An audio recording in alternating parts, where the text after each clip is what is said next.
5ನೇ ದಿವಸ ಬಂದು ಇದನ್ನ ಯಮದ್ವಿತೀಯ ಅಂತ ಕರಿತೀವಿ, ಯಮುನಾ ದ್ವಿತೀಯ ಅಂತಾನು ಸಹ ಕರೀತಾರೆ, ಭ್ರಾತೃದ್ವಿತೀಯ, ಭಗಿನಿ ದ್ವಿತೀಯ, ಸೋದರ ಬಿದಿಗೆ, ಈ ರೀತಿ ಬೇರೆ ಬೇರೆ ಹೆಸರುಗಳಲ್ಲೂ ಸಹ ಇದೆ. ಅಚ್ಚ ಕನ್ನಡದಲ್ಲಿ ಹೇಳಬೇಕು ಅಂದರೆ ಸೋದರ ಬಿದಿಗೆ ಅಂತ ಹೇಳ್ತಾರೆ ಇದನ್ನು. ಸೊ ಇದರ ವೈಶಿಷ್ಟ್ಯ ಏನು, ಹಿನ್ನೆಲೆ ಏನು ಅಂತಂದರೆ, ಯಮುನೆ ಅಂದರೆ ಯಮನ ತಂಗಿಯಾಗಿರ್ತಕ್ಕಂಥವಳು ಸೋದರಿ, ಈಕೆ ಯಮನನ್ನ ಅವತ್ತಿನ ದಿವಸ ಊಟಕ್ಕೆ ಕರೀತಾಳಂತೆ. ಒಂದೇ ದಿವಸ, ಅಣ್ಣ ಇವತ್ತು ಮನೆಗೆ ಬಾ, ನಾನು ಇನ್ನೊಂದು ನಿನಗೋಸ್ಕರ ಅಂತ ಒಂದು ವಿಶೇಷವಾದ ಖಾದ್ಯಗಳೆಲ್ಲ ಮಾಡಿದ್ದೀನಿ, ಊಟ ಮಾಡ್ಕೊಂಡು ಹೋಗು ಅಂತ. ಯಮ ಬಂದು ಆಕೆ ಮಾಡಿರ್ತಕ್ಕಂಥ ಊಟವನ್ನೆಲ್ಲ ಮಾಡಿ ತುಂಬ ಸಂತೃಪ್ತಿಯಾಗಿ ಯಮುನೆಗೆ ಆಶೀರ್ವಾದವನ್ನು ಮಾಡ್ತಾರಂತೆ.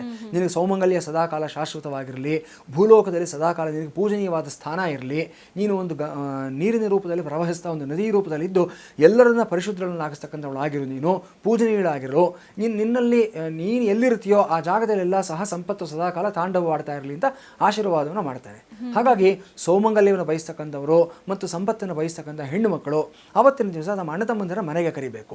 ಇಲ್ಲಿ ಒಡ ಹುಟ್ಟಿದ ಅಣ್ಣ ತಮ್ಮಂದಿರೇ ಆಗಿರಬೇಕು ಅಂತೇನಿಲ್ಲ, ನಿಮಗೆ ಯಾರಲ್ಲಿ ಭ್ರಾತೃತ್ವ ಭಾವ ಇದೆ, ಸೋದರ ಭಾವ ಇದೆ, ಆ ವ್ಯಕ್ತಿಗಳನ್ನು ಸಹ ಕರೆದು ನೀವು ಅವತ್ತಿನ ದಿವಸ ನಿಮ್ಮ ಇಡೀ ಊಟ ಮಾಡೋಕ್ಕಾಗಲಿಲ್ಲ ಅಂದರೂ, ಅಡುಗೆ ಬಡಿಸೋಕ್ಕಾಗಲಿಲ್ಲ ಅಂದರೂ ಚಿಂತೆ ಇಲ್ಲ, ಏನೋ ನಿಮ್ಮ ಕೈಯಾರೆ ಒಂದು ಸಣ್ಣ ಸಿಹಿ ಪದಾರ್ಥ ಆಗಿರ್ಬೋದು, ಏನಾದರೂ ಒಂದು ಸಣ್ಣ ತಿಂಡಿ ಆಗಿರ್ಬೋದು, ಅದನ್ನು ಮಾಡಿ ಆ ಒಂದು ಸೋದರಿ ಪ್ರೇಮದಿಂದ ಅವ್ರಿಗೆ ಕೊಟ್ಟಿದ್ದಾದಲ್ಲಿ ಅವತ್ತಿನ ದಿವಸ ಯಮುನೆಯರ ಒಂದು ಆಶೀರ್ವಾದ ನಿಮ್ಮನ್ನು ಕಾಪಾಡುತ್ತೆ ಅಂತ ಶಾಸ್ತ್ರದಲ್ಲಿ ಹೇಳ್ತಾರೆ.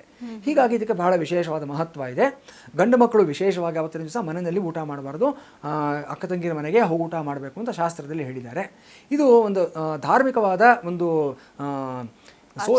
ಆಚಾರ್ಯ. ಇಲ್ಲಿ ನಮಗೆ ಪೌರಾಣಿಕವಾದ ಹಿನ್ನೆಲೆ ಅಥವಾ ಶಾಸ್ತ್ರೀಯವಾದ ಹಿನ್ನೆಲೆಗಿಂತ ಹೆಚ್ಚಾಗಿ ಸಾಮಾಜಿಕವಾದ ಆಚರಣೆ ಇಲ್ಲಿ ಹೆಚ್ಚಾಗಿದೆ. ಇಲ್ಲಿ ನಮಗೆ ಅಂದರೆ ಆ ಒಂದು ಬಾಂಡಿಂಗ್, ಒಂದು ಸಿಬ್ಲಿಂಗ್ ಬಾಂಡಿಂಗ್ ಅಂತಕ್ಕಂಥದ್ದು ಏನಿದೆ ಅದನ್ನು ಉಳಿಸೋದಕ್ಕೆ ಮಾಡಿರ್ತಕ್ಕಂಥ ಒಂದು ಕ್ರಮ ಇದಾಗಿರುತ್ತೆ. ಇನ್ನೊಂದು ವಿಶೇಷ ಏನಂತಂದರೆ, ಗೌರಿ ಹಬ್ಬದಲ್ಲಿ ಹೆಣ್ಣುಮಕ್ಕಳು ಅಣ್ಣ ತಮ್ಮಂದ್ರ ಮನೆಗೆ ಬಂದಿರ್ತಾರೆ, ತವ್ರ ಮನೆಗೆ ಹೋಗಿರ್ತಾರೆ. ಕೆಲವು ಸಲ ತಪ್ಪು ಹೋಗಿರುತ್ತೆ, ಕಾರಣಾಂತರಗಳಿಂದ ಅವ್ರಿಗೆ ಹೋಗೋಕ್ಕಾಗಿರೋದಿಲ್ಲ, ಅಥವಾ ಏನೋ ಒಂದು ಸಂದರ್ಭದಲ್ಲಿ ಅವ್ರಿಗೆ ಒಂದು ಅನಿವಾರ್ಯತೆ ಬಂದುಬಿಟ್ಟಿರುತ್ತೆ. ಒಂದು ವೇಳೆಯಲ್ಲಿ ತಪ್ಪು ಹೋಗಿದ್ರೆ ಈ ಯಮದ್ವಿತೀಯ ಸೋದರ ಬೆದಿಗೆ ದಿವಸ ಆದರೂ ಸಹ ಅದನ್ನು ಪರಿಪೂರ್ಣ ಮಾಡಿಕೊಳ್ಳಿ ಅನ್ನೋ ಕಾರಣಕ್ಕೋಸ್ಕರ ಇಲ್ಲಿ ಇನ್ನೊಂದು ಅವಕಾಶವನ್ನು ಶಾಸ್ತ್ರದಲ್ಲಿ ಕೊಟ್ಟಿದ್ದಾರೆ ನಮಗೆ. ಸೊ ಬಹಳ ವಿಶೇಷವಾಗಿರ್ತಕ್ಕಂಥದ್ದು. ಇದನ್ನು ಅಷ್ಟೇ ದಕ್ಷಿಣ ಭಾರತ, ಉತ್ತರ ಭಾರತ ಎರಡೂ ಕಡೆ ಇದನ್ನು ಆಚರಣೆ ಮಾಡೋದನ್ನು ನಾವು ಕಂಡುಕೊಂಡು ಬಂದಿದ್ದೀವಿ. ಇದಿಷ್ಟು ಮಾಡಿದ್ದಾದರೆ ದೀಪಾವಳಿ 5 ದಿನಗಳ ಆಚರಣೆ ಸಂಪೂರ್ಣ.